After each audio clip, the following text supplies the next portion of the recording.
I'm glad that you're with us, whether you're worshiping at our online campus or physical campuses, but I'm especially glad that God is with us. My name is Joel Johnson, pastor at Westwood Community Church.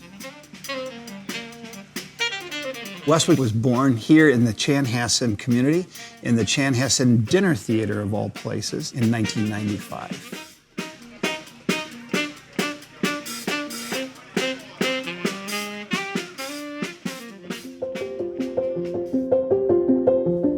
I grew up in the Minneapolis area. My father was in the restaurant bar business. He had several restaurants in the Twin Cities. But due to the demands of restaurants and bars and just the work life, the priority of God or faith or church wasn't relevant to my family at that time.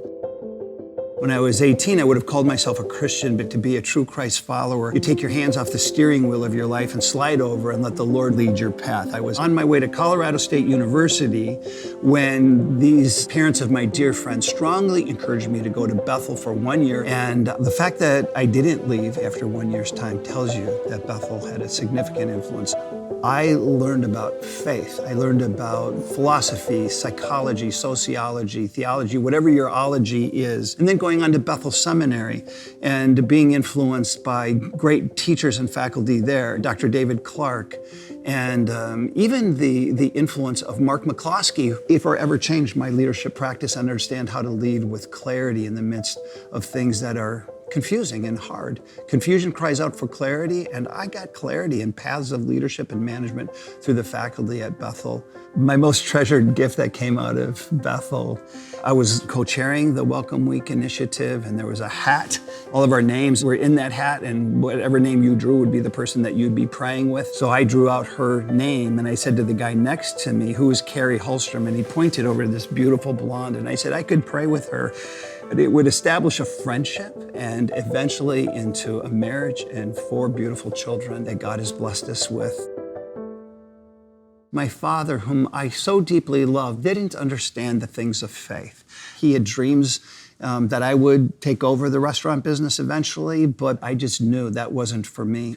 He could not understand why I didn't choose to go with him and instead to pursue vocational ministry. I invited him hundreds of times to come to Wooddale Church when I was pastoring there. He never came once. I don't hold that against him, but you long for your father to be part of that, and especially for your father to know the Lord.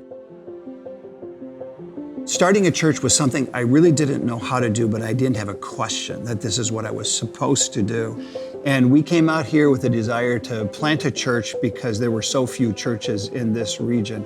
And to start in a dinner theater, I mean, that just went right back to my childhood. When you're in a bar, in a restaurant, really, it felt right at home for me.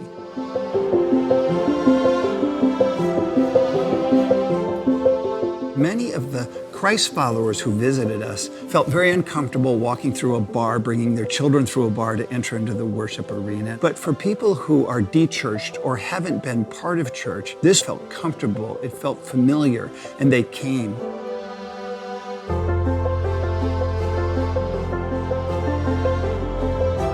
And this became a compelling place for them, including my father, who came to our very first Christmas Eve service. And I didn't know he was coming. He walked through those doors and my heart started to beat very fast.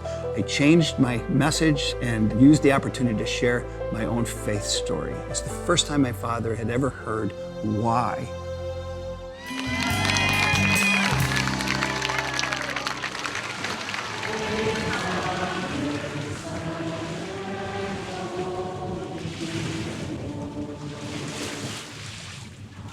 But throughout all of these years, seeing so many come to faith in Christ, the highlight for me personally is to see my father, who came every Christmas Eve and was touched in his last Christmas Eve before he passed with the good news of Jesus Christ.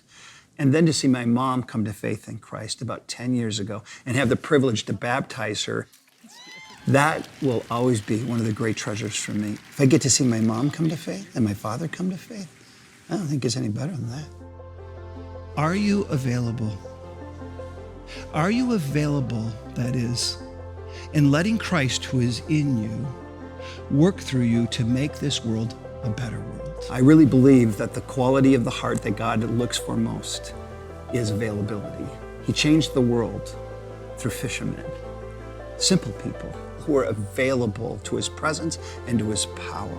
We've embraced an incarnational model of ministry that says presence is everything. Jesus came into the presence of my backyard and your backyard. I see Westwood Church being in that movement and sharing in what God has, because I want to be where God is. And so wherever He's at work is where we want to go. The influence of Bethel and so many people in my life gave me this heart for something beyond ourselves.